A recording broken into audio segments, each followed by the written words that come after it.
जय हिंद, जय भारत। मैं रामकुमार आपका अपने परिवार एकलव्य रामकुमार में आप सब भाई बहनों का हार्दिक स्वागत करता हूँ। ठीक है, तो आज मैं आपके लिए बच्चा 19.2 एक्सरसाइज के जो 3 क्वेश्चन बने हैं उनको आज अपन ख़त्म कर देंगे। तो आज ये चैप्टर ख़त्म हो जाए बच्चा। ठीक है, अगर आपको वीडियो अच्छी लगती है तो वीडियो को लाइक करें, चैनल को सब्सक्राइब जरूर कर दिया करें, क्योंकि रेड वाले बटन से आप डरा मत करो। क्या करना बच्चा, डरा मत करो। ठीक है जी, क्वेश्चन बहुत अच्छे हैं, मोस्ट इंपोर्टेंट है, बच्चे समझें, बहुत मजा आएगा। ठीक है, तो बात करते पहले उस 18-19 क्वेश्चन लिखा है मैंने, तो पहले अपन 19 क्वेश्चन नंबर को सॉल्व करेंगे। इसके क्या कह रहा है जी, हमसे कह रहा है कि लोहे की एक ठोस गेंद की त्रिज्या 9 सेंटीमीटर है। एक लोहे की ठोस गेंद है, ठीक है, उसकी जो त्रिज्या वो 9 सेंटीमीटर है। ठीक है, और इसे पिघलाकर 3 छोटी गेंदें बनाई जाती है। इसे पिघलाने से क्या बन रही हैं, 3 छोटी गेंदें क्या बन रही हैं, 3 छोटी छोटी गेंदें बनाई जाती हैं। यदि उनमें से 2 की त्रिज्या तो अपन को दे दी, कितनी है, एक की है 8 और एक की है 6। तो क्या तीसरी गेंद की त्रिज्या ज्ञात कीजिए। तो आप सभी प्यारे भाइयों बहन जानते हैं कि जो आयतन होता है वो बराबर होता है, आयतन होता है जो बराबर होता है। तो ठोस गेंद, लोहे की ठोस गेंद की त्रिज्या, पहले ठोस गेंद की त्रिज्या कितनी है, इसकी की त्रिज्या, तो इसकी जो त्रिज्या है वो कितनी है, 9 सेंटीमीटर है। ठीक है, और वो अन्य जो 2 की कितनी दे रही है, एक की 8 और एक की 6। एक की 8 दे रहा है और एक की क्या दे रहा है, एक की छोटी गेंद की त्रिज्या क्रमशः क्या हो गई, एक की कोई 8 सेंटीमीटर और दूसरी की क्या हो गया, आपने कहा भैया 6 सेंटीमीटर। क्यों क्रमशः कह रहा तो हमने ऐसे लिख दिया। नहीं भैया तुम मानोगे नहीं, क्रम से लिख ही ना पड़ेगा मुझे, 6 सेंटीमीटर। ठीक है, तो अपन से कह रहा था, पहले अपन ने जो चीज़, देखो सबसे पहले क्वेश्चन का मेन टर्नओवर ये रहता है बच्चा कि जो क्वेश्चन में आपको ये चीज़ देखनी है कि इसमें दिया क्या क्या है। सबसे पहले जो चीज़ अपन को देते हैं पहले अपन को उसको लिखना है। जब अपन उन चीज़ों को लिख लेते हैं फिर अपन को ये ध्यान लगाना बच्चा, क्या लगाना है कि इसमें से हमसे पूछा क्या जा रहा है। फिर हमको ये दिमाग लगाना है कि जो पूछा जा रहा है और जो हमको दिया है उन दोनों में से उस मान को जो ज्ञात करना है, जिसका आंसर निकालना है, उसमें क्या चीज़ की कमी पड़ रही है, वो हमें कहाँ से प्राप्त हो सकती है। अगर प्राप्त हो सकती है तो प्राप्त करेंगे, और नहीं होगा तो उसका कोई और तरीका होगा। लेकिन मज़ा तभी आएगा जब थोड़ा आप दिमाग लगाओगे। आप सोचो गैर दिमाग लगा बच्चा काम चल जाए, तो ऐसे नहीं चलेगा। क्या नहीं चलेगा, ऐसे काम नहीं चलेगा। दिमाग तो लगाना पड़ेगा, क्योंकि जब तक दीपक जलता नहीं है तब तक उजाला नहीं होता है। जब दीपक स्वयं जलता है तभी उजाला होता है। अगर आप भी सूर्य की तरह चमकना चाहते हो तो पहले सूर्य की तरह जलना सीखो। क्या करो बच्चा, जलना सीखो। तो हम क्या लिखेंगे, ठोस गेंद का आयतन, ठोस गेंद का आयतन बराबर, पहली 3 गेंद है तो लिखेंगे पहली गेंद का आयतन, पहली गेंद का आयतन प्लस दूसरी गेंद का आयतन, प्लस क्या लिखेंगे, दूसरी गेंद का आयतन। ऐसे ही फिर लिखेंगे क्या, प्लस तीसरी गेंद का आयतन, तीसरी गेंद का आयतन। किसी को दिक्कत, आपने की भी दिक्कत वाली इसमें क्या बात है, इसमें दिक्कत वाली क्या बात, हमसे ठोस गेंद का आयतन पूछा गया। जो ठोस गेंद का आयतन है उसी से 3 छोटी छोटी गेंदें बनाएंगे भाई साहब, उनके आयतन को जोड़ेंगे तो उसके बराबर हो जाएगा। ये हमें बहुत अच्छे तरीके से समझ में आया।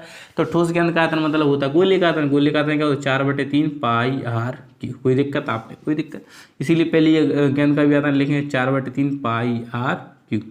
इसी प्रकार दूसरी गेंद का आयतन होगा 4/3 पाई आर क्यू। इसी प्रकार से तीसरी गेंद का आयतन होगा 4/3 पाई आर क्यू। किसी को दिक्कत, आपने की भी है, कोई दिक्कत नहीं। तो इसको मैं ज्यों कहते हैं लिखूंगा 4/3 पाई आर क्यू। इसमें से मैं इतना मान को क्या ले लूँगा, कॉमन ले लूँगा, इतने को कॉमन ले लूँगा। शिल्पा कह रही भैया जी अब आर को और ले लेते कॉमन तो क्या था। अबे पागल, आर को हम कैसे ले सकते हैं, आर का तो हमें मान निकालना है ना, आर का मान निकालना, आर का मान हमें दिया भी है तो हम आर को कॉमन नहीं लेंगे, आर को कॉमन नहीं लेंगे, तो इसलिए लेंगे 4/3 पाई। तो इधर क्या बचेगा, क्वेश्चन में आप कहोगे आर क्यू प्लस के आर क्यू प्लस के आर क्यू, ऐसे लिख दो। ठीक है, और अगर आपको दिक्कत हो रही है तो इसको R1 मान लो, इसको R2 मान लो, इसको R3 मान लो, अगर आपको दिक्कत हो रही है तो। ठीक है, तो R1 का मान पहले का 8 सेंटीमीटर मान लो और R2 का मान 6 सेंटीमीटर मान लो। ठीक है, और आर का अपन को दे रहा है, पहले कितना दे रहा है, आर का 8 दे रहा है। तो इस प्रकार से भी आप बड़ी गेंद का आयतन 9, तो आप आर का 9 मान लो भाई, ऐसे मान लो जैसे आपकी इच्छा काम करे। अगर आपको दिक्कत हो रही है, अगर आपको समझ ना आ रहा तो इसको R1 मान लो, इसको R2 मान लो, इसको R3 मान लो, ठीक है, और इस वाले को R ही रहने दो, ठीक है। तो अब मैं क्या करूँगा, मैं देखो 4/3 से 4/3 कट गया, पाई से पाई कट गया। अब इस R का मान कितना है, आप कहोगे 9, तो 9 का क्या होगा, Q बराबर इस R1 का मान कितना, आप कहोगे 8, तो 8 का क्या होगा, Q प्लस R2 का मान कितना, आप कहोगे 6, 6 का क्या होगा, Q, और R3 का भी क्या होगा, आप कहोगे Q। तो 9 का घन कितना होता है, 729। 8 का घन कितना होता है, आप कहोगे 512। मैंने कहा 6 घन कितना होता, आपने कहा 216, और प्लस के R3 का Q। कोई दिक्कत आपने, कोई दिक्कत नहीं। मैंने कहा 729 होंगे, और जब इन दोनों को मैं ऐड करूंगा, जब इन दोनों को ऐड करूंगा तो होंगे 728। कितने होंगे बच्चा, जब इन दोनों को मैं जोड़ूंगा तो होंगे 728 RQ। अब मैं 728 को इधर ले आऊँगा तो ये 729 माइनस के 728 R3 का Q। अब घटेंगे तो कितना बचेगा, 1, घटेंगे तो क्या बचेगा, 1। तो ये अंडर, इस पर क्या चढ़ेगा, अंडर Q चढ़ जाएगा, अंडर Q चढ़ जाएगा। तो अंडर Q से 1 बाहर आएगा, तो R3 का जो मान निकल के आया वो 1 सेंटीमीटर। तो यही आपका बच्चा परम सत्ता आंसर है। कितना आंसर आया, R3 का जो यानी तीसरी जो गेंद की जो त्रिज्या है, तीसरी गेंद की जो त्रिज्या हमसे पूछी थी वो कितनी है, तीसरी गेंद की त्रिज्या 1 सेंटीमीटर। कितनी है, 1 सेंटीमीटर। इसको एक बार फिर से समझ ले। उसने कहा कि बड़ा ठोस गेंद का आयतन था, यानी ठोस गेंद थी, उसको पिघलाकर 3 छोटी छोटी गेंदें बनाते, तो मुझे पता है आयतन तो बराबर होते हैं, त्रिज्या हमको दे ही रहा था। तो मैं पहले ठोस गेंद का पहली गेंद का आयतन, दूसरी गेंद का, तीसरी गेंद का आयतन, हमने आयतन को सूत्र इस पहली वाली को R1, दूसरी को R2, तीसरी को R3, और R1 त्रिज्या 8 सेंटीमीटर, R2 6 सेंटीमीटर मान ली, तो R का मान पहले ही से मैं 9 दे रहा था, मैंने वो भी लिख लिया, ठीक है। बस फॉर्मूले लिखा, मैंने 4/3 पाई को कॉमन लिया, वो काट दिया, तो सिर्फ मुझे R3 बचा था, जी वाला मान। R की जगह 9 रखा, इसकी जगह 8, इसकी जगह 6 घन कर दिए, इन दोनों को जोड़ कर इधर घटा दिए, और 1 बचा, तो 1 का मैं अंडर Q निकाल लिया, तो वो 1 ही होता है, ठीक है। तो ये आपका आंसर आया। आशा करते हो बहुत अच्छे से आपको ये प्रश्न समझ में आया होगा। अब बात करते हैं प्रश्न नंबर 18 की। अब मैं इसको क्या करते हैं, आप इसका स्क्रीनशॉट ले लो। अब मैं इसको मिटा रहा हूँ।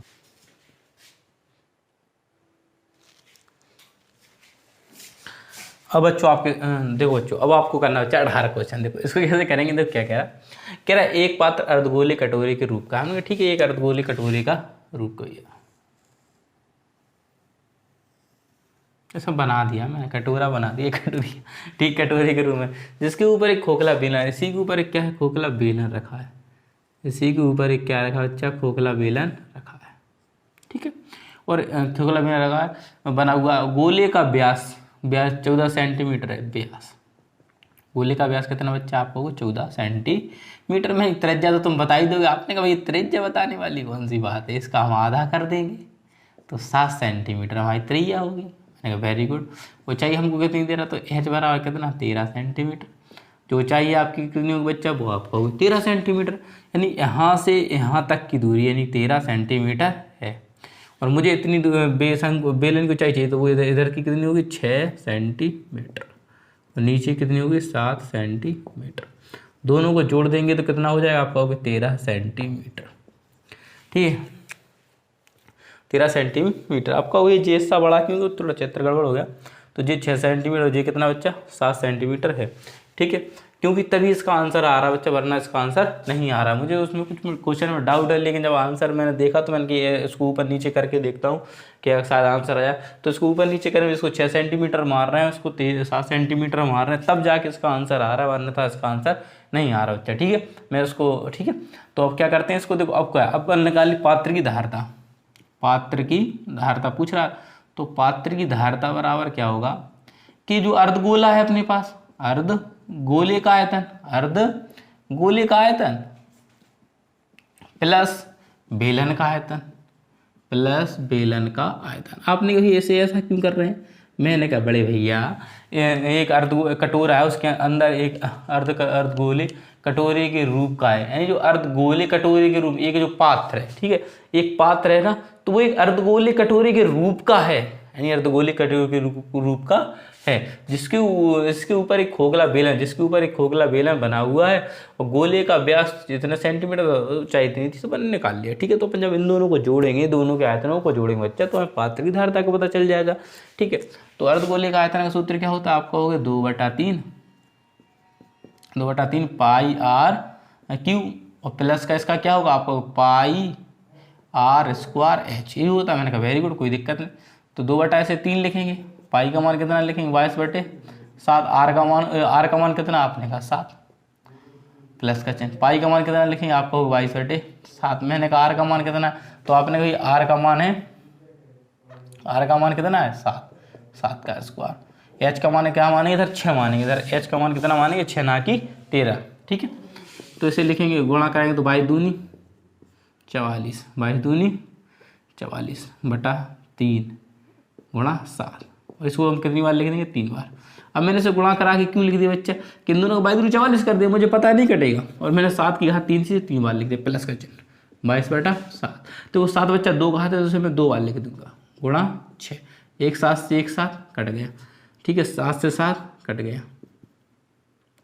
तो 44 गुणा 49 बटा कितना 3, ठीक है, प्लस का चिन्ह, और इधर कितना होगा 22, और 7×6 कितना होगा आपको भैया 42, 7×6 कितने बच्चा आपने कही 7×6 होंगे 42, 7×6 42, ठीक है। तो इन दोनों को गुणा कराते हैं, 49 गुणा 44, 4 नाम 36, 4 चौको 3 19, 4 नाम 36, 4 चौको 16 और 3 19, तो 6 9 6 15, 9 और 1 10 और 1 11 और 1 2, यानी 2156 कितना आया 2156/3 प्लस का चिन्ह। अब इन दोनों गुणा कराएंगे, 22 गुणा 42, 2 दूनी 4, 2 दूनी 4, 4 दूना 8, 4 दूना 8, 4 4 12 924 प्लस के 924।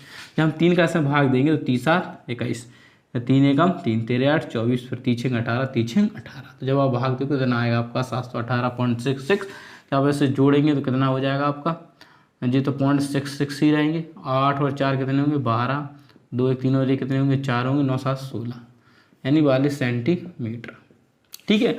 अगर आपका ये 1642.66 सेंटीमीटर आंसर नहीं आ रहा बच्चा, तो आप इसको, क्योंकि आपका जो डबल डबल 6 आ रहा, तो इसके साथ क्या हो जाता है 1642.67 लिख देते हैं सेंटीमीटर क्यूब, सेंटीमीटर क्यू से क्या लिख देते हैं, क्यू में आंसर आ रहा है कि नहीं आ रहा, सेंटीमीटर क्यू आ रहा है।